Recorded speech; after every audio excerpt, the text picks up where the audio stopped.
Assalamualaikum warahmatullahi wabarakatuh.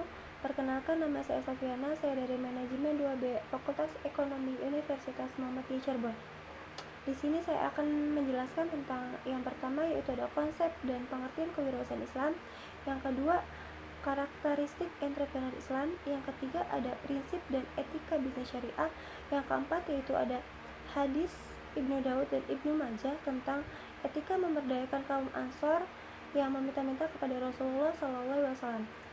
Yang terakhir, alasan saya untuk menjadi entrepreneur dan untuk saya ke depannya itu bagaimana.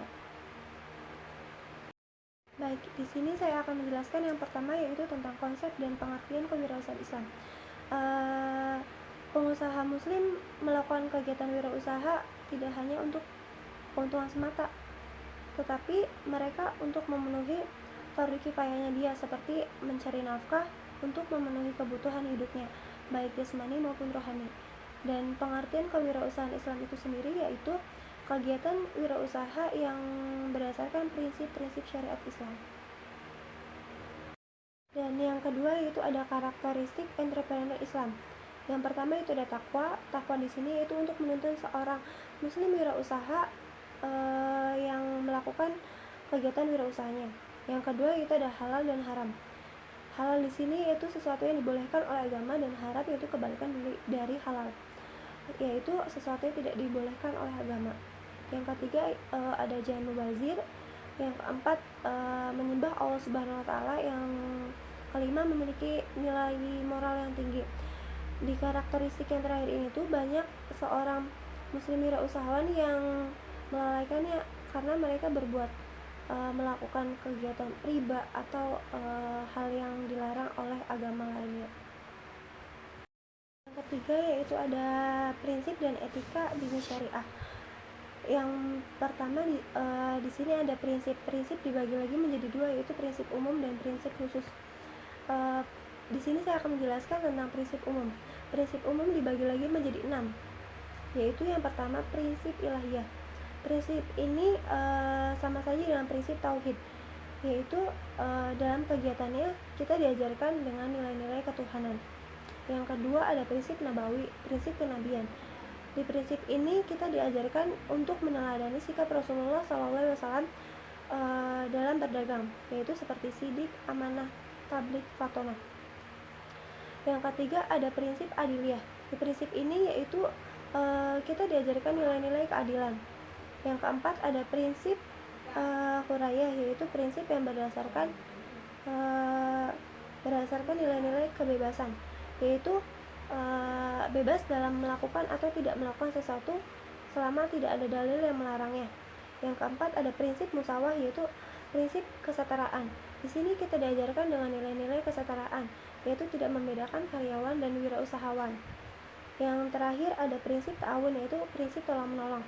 Di prinsip terakhir ini kita diajarkan dengan nilai-nilai kerjasama atau tolong-menolong antar sesama. Yang kedua yaitu ada prinsip khusus. Prinsip khusus dibagi lagi menjadi 7, yaitu yang pertama ada prinsip taba'udul manafi.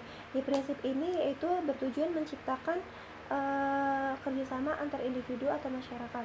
Yang kedua yaitu ada prinsip pemerataan, yaitu setiap orang berhak atas proporsional untuk usaha. Yang ketiga yaitu ada antarakdin, saling ridho. Di sini setiap bentuk usaha harus berdasarkan keriduan atau kerelaan masing-masing. Yang keempat yaitu ada prinsip adamul magadir, yaitu prinsip yang meniadakan unsur magadir. Yang kelima ada prinsip al-biru al-taqwa, yaitu bagaimana kita saling tolong-menolong dalam kebenaran dan ketakwaan. Yang keenam ada prinsip musyarakah. Prinsip musyarakah yaitu prinsip bisnis yang didasarkan kerjasama. Yang terakhir ada prinsip itabiyah, yaitu prinsip dokumentasi. Di sini tuh seperti kayak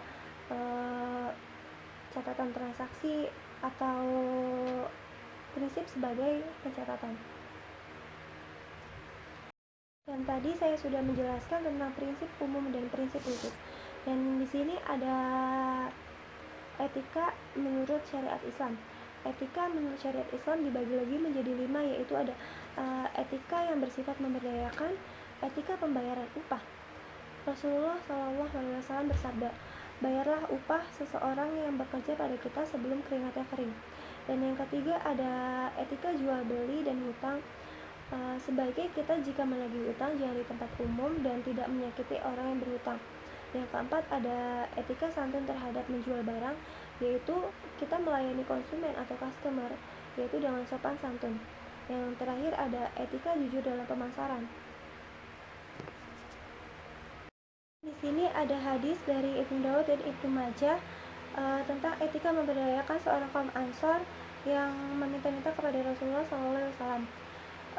Pada suatu hari ada seorang laki-laki dari kaum Ansor yang ingin mendatangi kediaman Rasulullah SAW. Ia menghadap ke Rasulullah dengan pakaian yang compang-camping dan wajah yang pucat. Selesai mengucap salam, ia langsung meminta sesuatu kepada baginda Rasulullah SAW.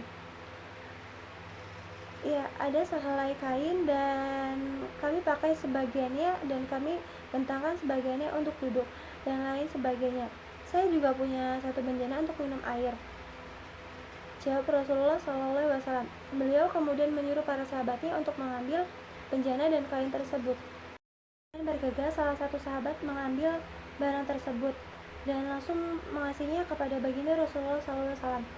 Baginda Rasulullah SAW menawarkan kepada para sahabat dengan harga lebih dari satu dirham, dan akhirnya seorang sahabat mengambilnya. Aku ambil dengan 2 dirham seperti tawaranmu ya Rasulullah, jawabannya. Rasulullah SAW kemudian memberikan kedua barang itu kepada sahabat yang sepakat membeli kedua barang itu. Beliau kemudian mendekati sang pengemis dari kaum Ansor itu dan langsung beliau serahkan uang 2 dirham itu seraya memberikan nasihat, yaitu nasihatnya, belikan 1 dirham makanan untuk keluargamu yang sedang kelaparan dan 1 dirham lagi kapak di pasar terdekat. Rasulullah mengatakan, belilah kapak, lalu bawalah kapak tersebut kepadaku.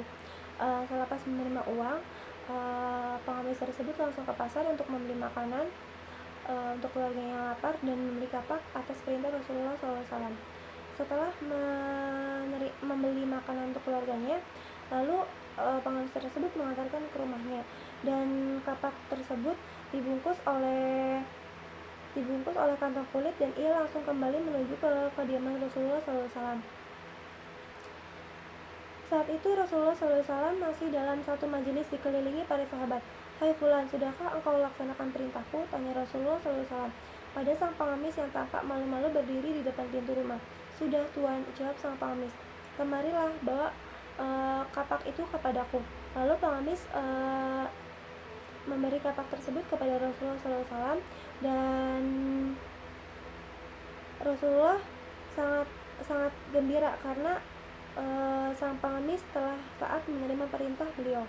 Baginda Rasulullah SAW lalu mengambil kapak besi dan ia beranjak ke pojok ruangan. Beliau kemudian berjongkok dan mengambil sepotong kayu yang tergeletak di pojok majelis itu. Tangan beliau yang terbiasa mengerjakan pekerjaan rumah tangga sehari-hari dengan sangat cekatan segera memasang tangkai kayu pada lubang kapak besi. Tak berapa lama kemudian kapak besi itu telah siap digunakan. Setelah selesai membuat kapak tersebut, Rasulullah langsung menghampiri pengemis itu dan berkata, pergilah ke gurun dan tebanglah kayu, jual kayu bakar yang kau peroleh ke pasar dan kemarilah 15 hari lagi, sabda Rasulullah SAW kepada pengemis itu. Sang pengemis itu lalu pamit pada Rasulullah SAW. Ia kemudian pulang ke rumah dan mengambil perbekalan makanan dan minuman secukupnya untuk dibawa ke gurun. Dengan penuh semangat, sang pengemis itu lalu berangkat ke gurun yang tak jauh dari tempat tinggalnya. Satu persatu ranting pohon yang telah kering dipotong dengan kapak. Setelah terkumpul banyak kayu bakar, ia kemudian membawanya pulang ke rumah. Selama 15 hari, sang pengemis itu melakukan pekerjaan mencari kayu bakar dan seluruh kayu bakar itu dikumpulkannya lalu dijual ke pasar. Genap hari ke-15, pengemis itu menghadap ke Rasulullah dengan membawa uang 10 dirham dari hasil penjualan kayu bakar. Sahabat Ibnu Majah meriwayatkan sebuah hadis tentang mulianya bekerja daripada mengemis. Hikmahnya yaitu, belilah sebagian dengan uangmu itu makanan dan sebagian lagi pakaian ini adalah lebih baik bagi kamu daripada meminta-minta, sebab mengemis itu merupakan satu tanda di mukamu di hari kiamat nanti. Sesungguhnya mengemis itu tidaklah layak melainkan bagi orang yang sangat miskin, atau papadina, atau orang yang berutang berat, atau harus membayar denda karena membunuh orang. Dan yang terakhir yaitu mengapa saya menjadi entrepreneur dan bagaimana ke depannya. Saya ingin menjadi wirausahawan sukses. Saya ingin punya usaha sendiri. Saya ingin merintis usaha saya dari kecil sampai sukses nanti. Karena dari SMP saya sudah belajar bisnis online sampai dengan sekarang. Walaupun sekarang jarang-jarang karena saya punya mental. Karena saya berpikiran, saya takut nih customer saya tidak suka sama produk saya. Saya takut tidak ada customer, saya takut konsumen saya pada lari atau gimana gitu. Jadi itu saya takut. Dan di sini saya belajar melawan ketakutan itu. Dan saya ingin saya membayar upah seseorang, bukan saya yang dibayar oleh seseorang. Saya yang membayar upah, saya yang memberikan upah, memberi gaji kepada seseorang. Dan saya juga ingin kedepannya saya menjadi wanita karir yang mempunyai karir tinggi, yang menjadi sukses, wirausaha sukses, dan mempunyai karir yang tinggi. Yang saja yang saya dapat jelaskan tentang kewirausahaan Islami ini, yang ada 5 poin tadi. Kurang lebihnya maaf jika ada kesalahan kata atau omongan saya barusan. Kurang lebihnya maaf. Wassalamualaikum warahmatullahi wabarakatuh.